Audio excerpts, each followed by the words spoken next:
Welcome in to Eye on Northeast Kansas, the podcast. I'm your host, Melissa Bruner. This is where we recap the top guests you saw on Eye on Northeast Kansas, the TV show. You can catch it streaming live, 4 o'clock Central Time, Monday through Friday, from our WIBW TV studios in Topeka, Kansas, the capital of Kansas.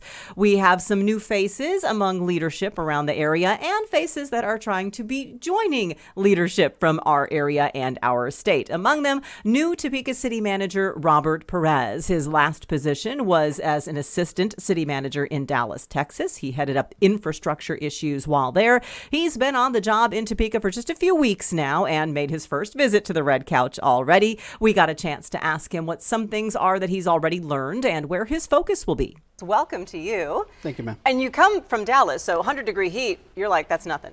Yeah, the difference here is the humidity. My hair just doesn't want to work. And it looks fabulous today. Thank you for having such a good hair day. Yeah, I appreciate it. And it is 2 weeks. How is it like being the new kid at school? It's been it's been a great experience actually. No hazing. I mean, you talk about being a kid in school.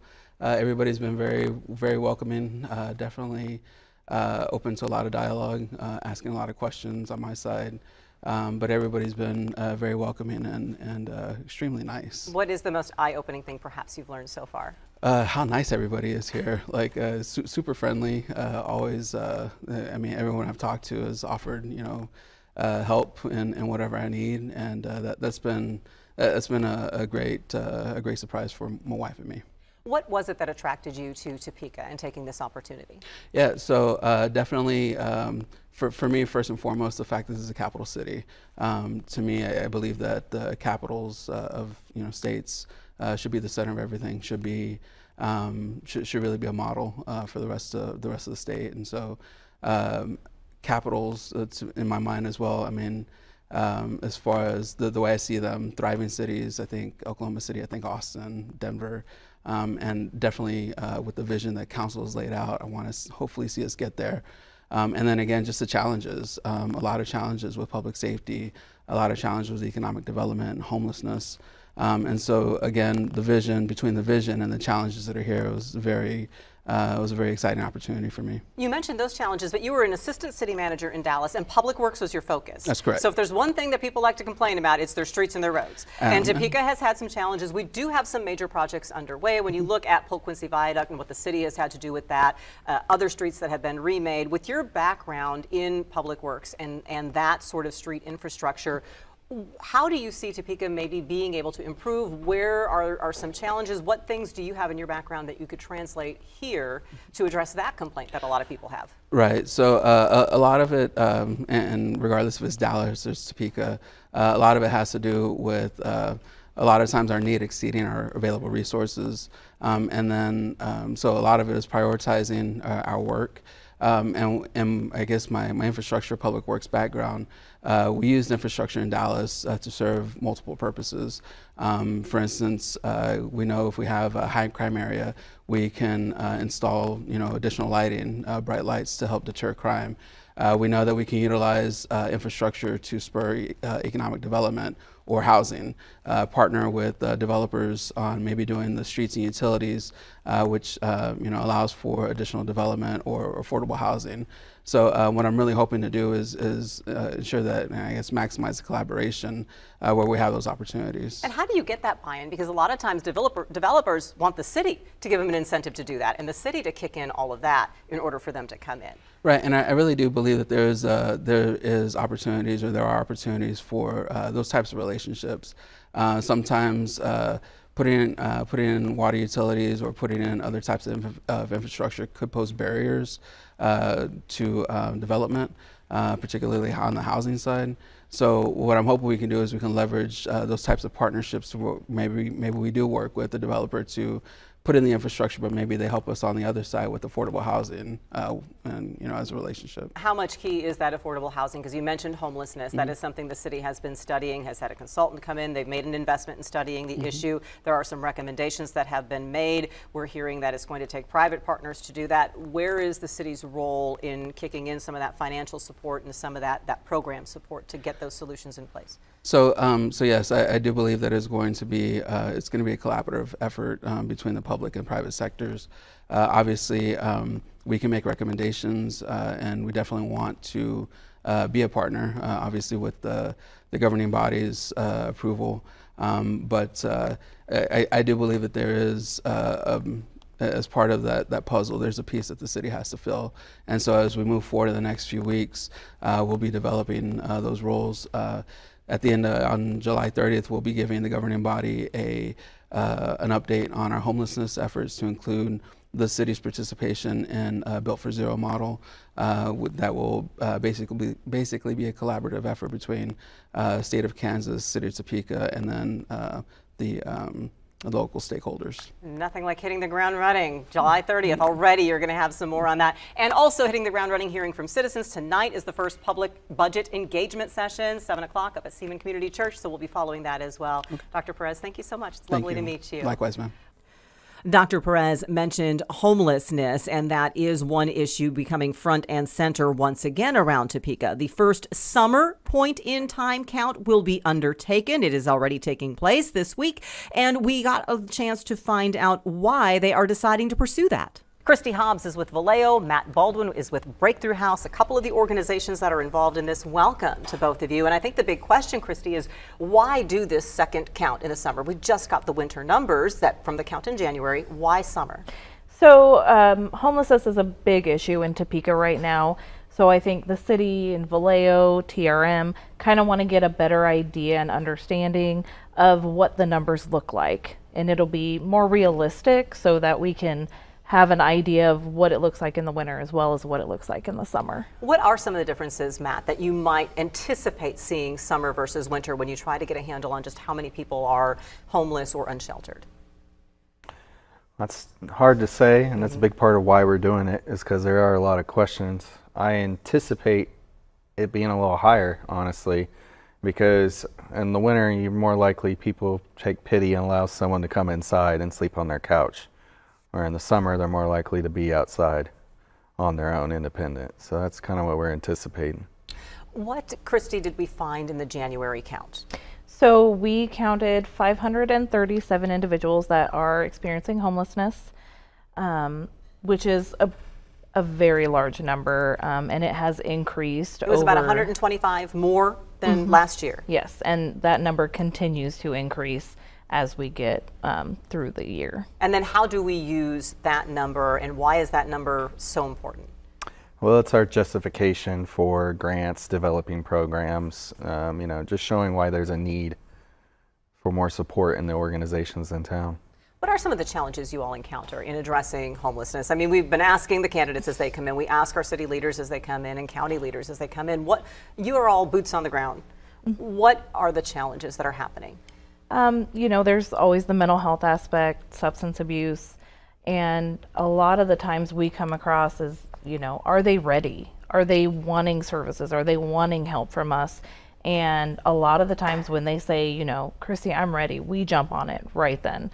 We get them an intake, we get them into the mission, whatever services they're wanting at that time. But there's the challenge of those who maybe aren't ready, Matt. So what do you do to support those people? Well, as Barry Feaker always says, recovery happens at the speed of trust. And so the ones that aren't ready, it's our job to keep building that trust, building that rapport, so that way when they're ready to take those action steps, that it's a much smoother transition and we can get to work right away. I was asking you, Christy, is Topeka the only community doing this summer count, or because the January count's part of a larger effort nationwide?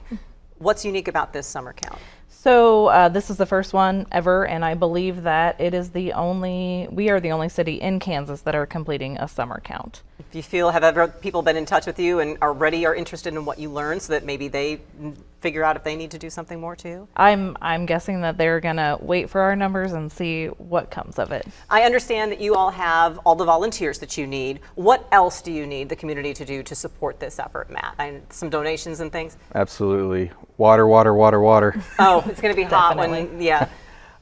Ice, cooling rags, just anything that you would need to help regulate your temperature when you're outdoors. So that's for the volunteers. Are there things that you try to do as you do this count to outreach to the people that you're trying to reach and help and find too? What do you deliver to them?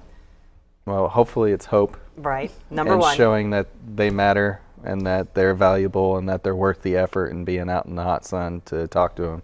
Absolutely. So the things that you need, give me kind of a list. We'll put it up on the screen as well. What kind of things would you like people to donate besides the bottled water? Sunscreen is always good. Yes. Bug spray, Bottled snacks. water. Snacks. Baby wipes are important as you're out there sweating. You might need Oh, yeah. something to Yes, clean your definitely. hands and face. You can deliver them all to the Vallejo location that is at 2401 Southwest 6th Street. So how will the count work that day, Christy? So we have 8 teams that are going to be loaded up into trucks or UTVs, and we'll be going out over basically the whole city of Topeka, ranging from the State Lake up north down to Forbes Field down south, and we'll just try and search for everybody that we can. Well, we will be in touch that day as well to try and follow the progress and bring numbers, and it'll be interesting to see what you find and see if the picture of homelessness changes depending on the season. Christy and Matt, thank you for filling us in, and thank you for caring. We appreciate all that the nonprofits do to play a role in helping everyone in our community. We love what we do. We'll let you know those numbers when they come out, and it will be interesting to see what differences they spot between the winter point-in-time count that has traditionally been done, and if there's anything new to glean from what the numbers may or may not show. Are they going to be greater? Will they be smaller? We don't know, and we'll figure out what it might say when we get these numbers in. That'll probably be several weeks out before we get that information. Shawnee County is also making progress on several projects that they have underway. County Commissioner Bill Riphahn gave us the update. It's been a busy summer for all of you with Shawnee County. It really has. We have a lot of projects going on. One of them's the Oakland Pool. All right, it's summer, so we have to talk swimming. How is that going? Are you on schedule? What is the finishing date? We seem to be on schedule. We're looking at first part of August to be open. I was out there just last Wednesday, and there was probably 3 or 4 different crews out there. Guys pouring concrete, electricians, everything. Everybody was just... It was like an ant farm out there, but it's coming along. And what you said there, I do want to stress, because that had been the goal. If things went right, if weather cooperated, you hope to at least get it open for a little while this summer. Right. In fact, we'd like to maybe extend our season at that pool just so people have an opportunity to go there. So you're hoping August 1 or somewhere around there, but we'd like to keep it open till August 17th or so, just to give people a chance to go there. Okay, so there you have it. They hope to be able to let you dive into the Oakland Pool before the swim season is over. How exciting is that for you all to be able to get a project like that done? Really, it's been it seems like a quick timetable anyway. It is. It's been a quick turnaround, but it's going to be a fun pool. There'll be a diving board. There's this current channel too that you can walk against the current. And you can probably try to swim against it. I don't know, but there'll be floatables and slides and a lot of the fun things that you have at pools nowadays. The old pool was pretty worn out, and it was our only pool that had a metal tub to it. It was kind of worn out. Okay, so we'll see the new one soon. That does actually, though, bring up a question about Family Park. Will we see anything completed at Family Park this season, or are we still looking toward next summer before we see some of that? Oh no, we'll have it probably all completed next month. Oh really? I was out there again Wednesday, and all the pickleball courts all the concrete's been poured. All the fences are up there. They were working on the surfacing. They put a surface on somewhat like a tennis court. And the restroom, the building was up. They're working on the inside, it looks like now. There's an open air shelter that's going to be built out there. And then there's a destination playground, which will be a lot of fun. And that's all going to be open here within a month, you think? Probably in a month or so. Busy time for the parks. And July is National Parks Month, so it's appropriate that we're talking about the parks. Yes. Well, how do you like to celebrate the parks we have in Shawnee County? We're gonna be handing out some water in some of the parks and on trails and whatnot. So we're gonna kind of a freebie thing we're gonna do just to say thank you and kind of an end to the park month, and so that'll be kind of fun. Do we have a schedule for it, or is it just you're going to show up and surprise people? Probably just surprise people. Okay, that'll be fun. That will be fun, and it is hot out there, so water would be a pleasant surprise. They'll love the water. Only thing better would be popsicles or ice cream. Yeah. But I'm just saying, Okay. budget. We're just going to have water.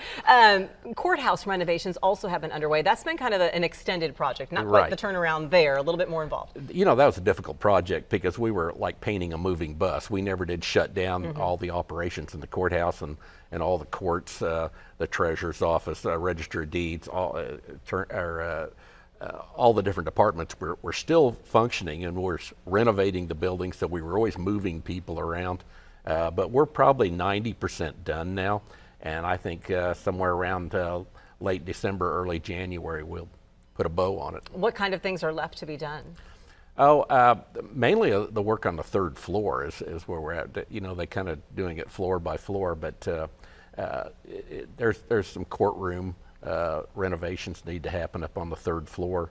A lot of it just is an ongoing thing, you know, electrical work. You have it going on all throughout the building, heating and air conditioning. Well, that's what I was going to say. These are the type of renovations that you don't walk through the door and go, wow, they really redid this place. This is true nuts and bolts. How vital was some of this work to do? Yeah, well, like the windows that we put in the court, those were original windows, and they were kind of shot, the frames and whatnot around the windows. So we replaced all the windows.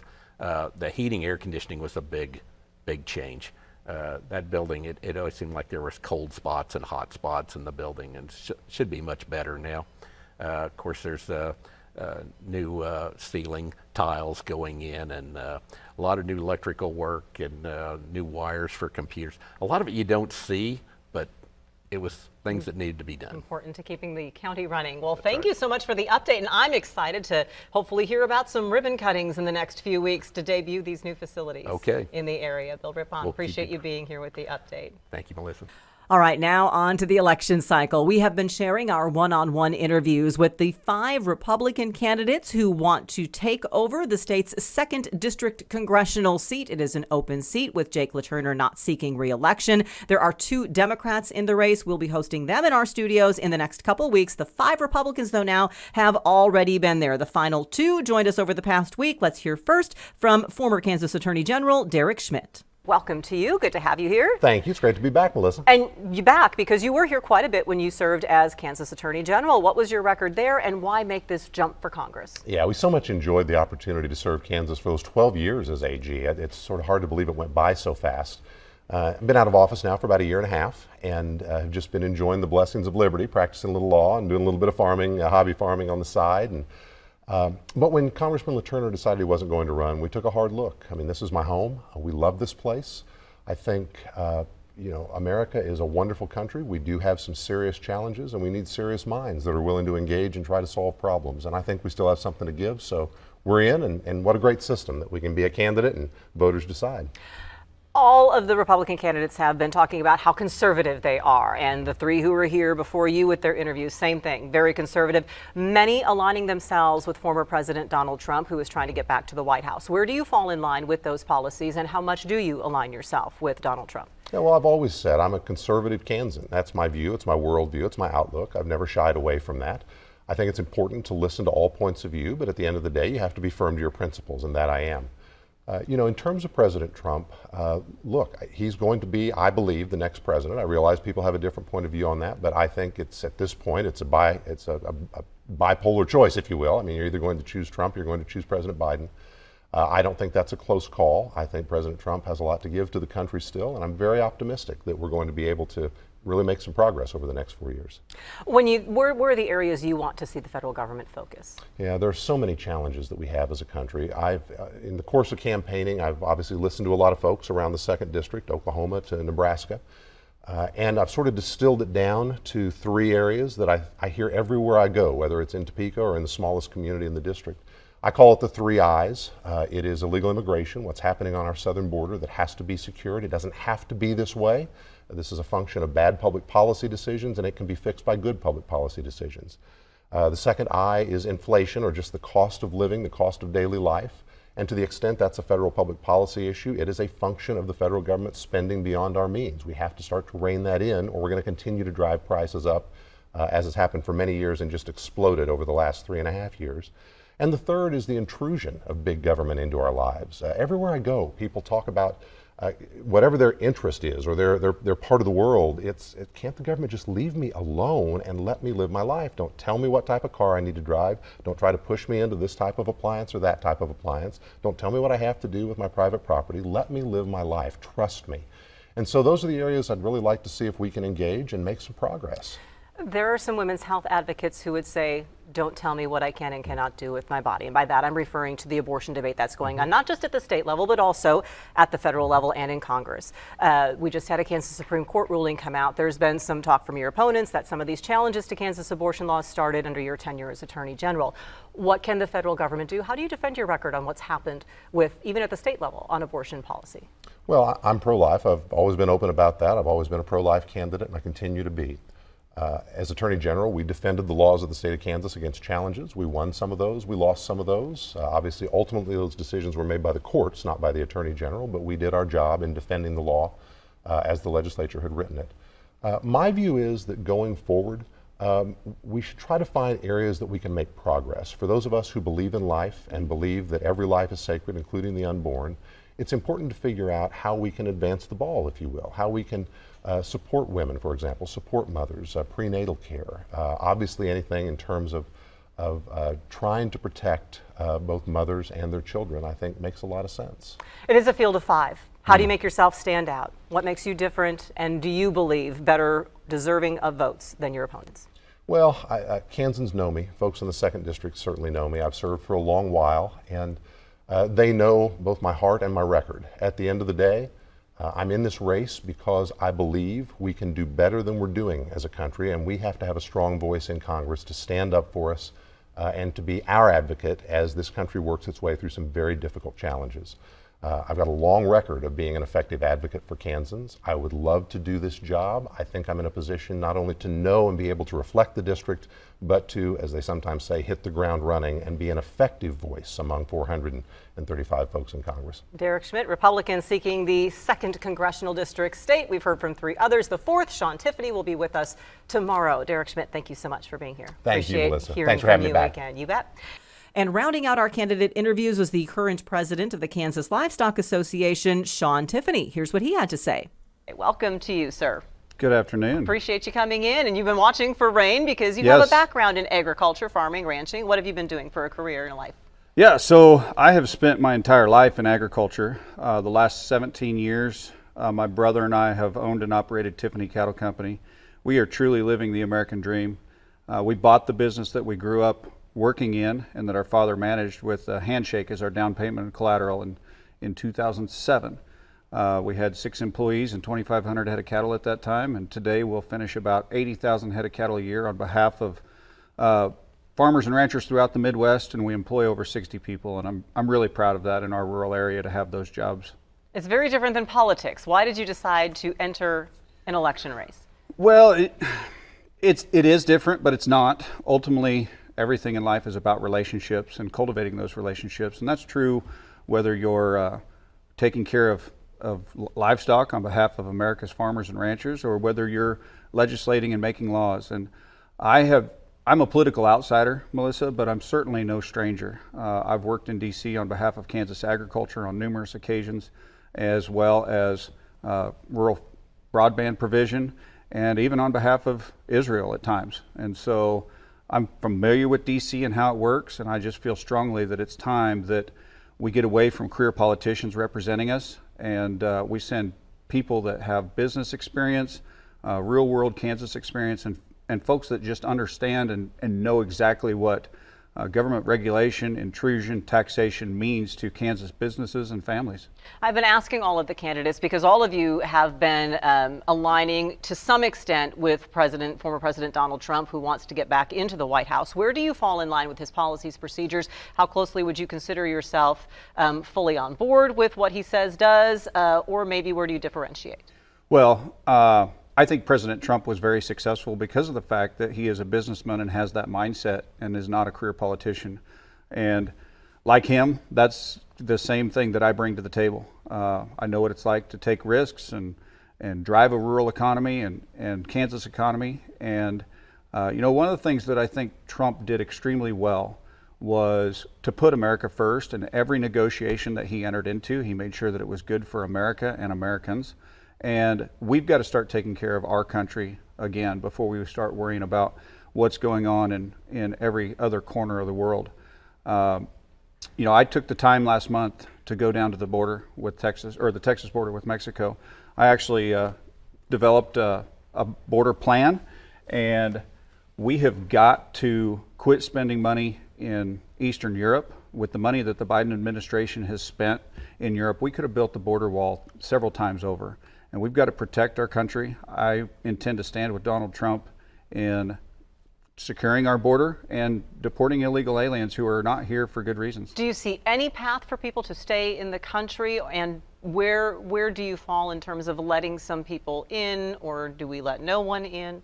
Well, I think these people are entered our country illegally, and we are a nation of laws, which that means you need to leave and get at the back of the line. Now, we are a nation of immigrants, and so I would never say that nobody should come in, but nobody should come in illegally. We need to make it impossible for people to get here illegally, and then we need to make it smooth for the right people to come here and become Americans and participate in our society and frankly contribute to our society. With your agriculture background, obviously those interests would probably be among your priorities as well, I would imagine. How do you weigh out remaining conservative in spending and at the same time supporting farmers and ranchers with things through the Farm Bill? Well, farmers, we've been waiting for over 6 years for a Farm Bill, and Chairman G.T. Thompson has put forward a really good Farm Bill in the House. Here's the problem though. The Farm Bill is less than 15% farm, and the majority of it is food assistance. And should we keep that though? Some food assistance? Oh yeah, no, we should keep that. But the Farm Bill it needs more farm in the Farm Bill, to use G.T. Thompson's language. Farmers need to have. So I just explained to you my background. When I was a young producer just starting out, one bad rain season or failed crop would have put me out of business. And within the Farm Bill is crop insurance programs, safety nets especially for young and beginning producers. We have an aging farm population that we need to be replacing with younger producers, and they need to have insurance programs and safety nets so they can survive and continue the tradition of Kansas agriculture. Those are discussions that continue all the time. Shawn Tiffany, appreciate you being here, the fifth of the 5 Republicans. They are all going to be here together next week, Tuesday evening, 7 o'clock. Appreciate you being here, and we'll see you back here next week. Thank you, Melissa. And now that you've heard from them all one-on-one, we also hosted all 5 together in our studios. A couple surprises happened during the forum that we hosted with them. You can see it in its entirety on our WIBW 13 News YouTube channel. It is posted right there for you to see. And again, we'll be hosting the 2 Democrats, Nancy Boyda and Matt Kleinman, together in our studios, 4 o'clock Central Time, July 23rd. And that will be followed by their one-on-one appearances over the following week. So we are getting you ready for that August primary election that we have in the great state of Kansas. Rounding out the podcast today, I want to catch up with Topeka Public Schools Superintendent Dr. Tiffany Anderson. She is out with a book that she has learned, and the real focus here is involving parents in education. Here's how she explained her approach to this book, which came out and kind of coincided with the 70th anniversary of the Brown v. Board decision. It's called Building Parent Capacity in High Poverty Schools. Dr. Anderson is here today to share with us a bit about it. So high poverty schools, why focus there, and what have you learned? You know, here's the thing, what works with high poverty students or neighborhoods or communities works everywhere. So when you look at strategies that works for the most vulnerable or marginalized populations, those are strategies that can be embraced and work in any setting. So it says high poverty, but it's really building parent capacity and getting parents engaged in any community. Sometimes it's more challenging in high poverty environments. That's what I was going to say. You would think that parents would show up, parents would be interested in their children's education, but what have you learned about other factors that are out there that might be barriers to parents worrying about their kids' school day when they have X, Y, or Z to also worry Absolutely. You know, it was so wonderful coming in right after the new city manager talking about barriers and removing those. So, you know, in a high poverty setting, it could be that a parent doesn't work 9 to 5. Therefore, what parent conference looks like and how parents come and volunteer may look different. For example, in the book, one of the strategies we talk about are just having wraparound services like washer and dryers in schools where parents can wash one load of laundry for free in exchange for an hour of volunteerism. We have all kinds of other services and grants and resources that are just listed for people to use, whether you're high poverty or not. The biggest thing is schools can't do it alone. We have some amazing educators and principals, but we need parents, and they are a child's first teacher. And we do have some video. You've had some book signings for this. What has the response been like to being able to see these lessons in writing? Oh my goodness. So when the publisher reached out about 1.5 years ago and said, we want information on parents, and they've been following the work in Topeka, and then CBS, not that long ago, came really right when the book launched. And it's been amazing. So it's sold out at 5 places. The next book event will be at Barnes & Noble right here in Topeka on the 27th, on Saturday in July. The proceeds, they're donating part of that to the Topeka Public Schools Foundation. I'm donating all of the royalties this first year to the Topeka Public Schools Foundation as well, and to a couple of local churches that are helping families. It's one way to recycle dollars. But lessons learned include everything from what principals are doing and teachers are doing in classrooms to what research says works. A lot of this is stuff that can be replicated anywhere. Is the book geared toward more the educators and the school administrators? Look, this particular book works for policymakers, principals, teachers, educators, parents. I mention everything from DCAC, which is something we have in Topeka, it's a parent advisory, to other kinds of local policymaker strategies that have occurred. At the end of this week on Thursday, I'll be at the Kansas Poverty Conference, and at that summit, those are people that are really policymakers that deal with high poverty communities that'll be looking at how do they use this material. So this is great to open the eyes, because sometimes we don't know what we don't know. And if you Yes. can see something that opens the eyes to the struggles and the barriers that people might face out there, that certainly is helpful. But what is your message to parents? What do you want parents to do in terms of communicating with the administrators? Because again, if you don't know what you don't know. Yes. Well, schools are the center of the community. And because we're the center of the community, if we can leverage how we work together and partner together and really build capacity, meaning that we're empowered to make sure that we are all a child's first teacher, we can do so much more. Here's the thing about Topeka that makes us special. The book starts off with a history lesson about Brown v. Board. Who brought that case to fruition were parents. Parents were empowered to want more for their children and to do more. We as parents today can continue to do that. So the real message is that parents are empowered to truly be a child's first teacher and to partner with teachers to ensure that every child succeeds at high levels. So if you get that note that says that the teacher conference is from 5 to 7 Wednesday, maybe talk to the teacher and say, look, I can't make it, but I do want to be involved. Absolutely. So let me do something else. Yes, parent engagement, everything from allies to advocates are all listed in here. Mayor De La Isla's story is listed from when she was a single mom.